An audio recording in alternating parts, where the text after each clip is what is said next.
In front of me is INFINIX Hot 50, and today I would like to show you how you can operate voice recorder.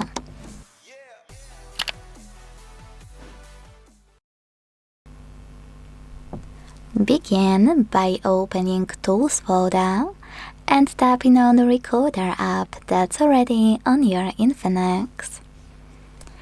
If you never used it before, make sure to tap on Allow in the pop-ups.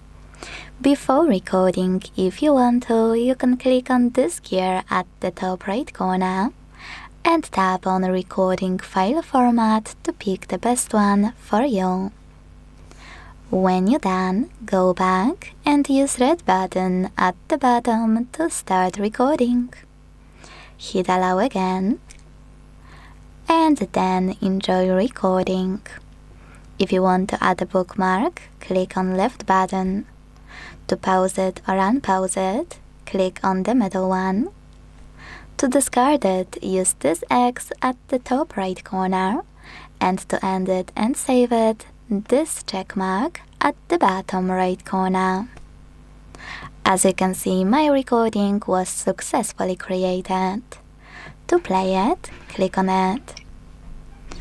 To manage it, hold it and use all of those options at the bottom, like rename or delete.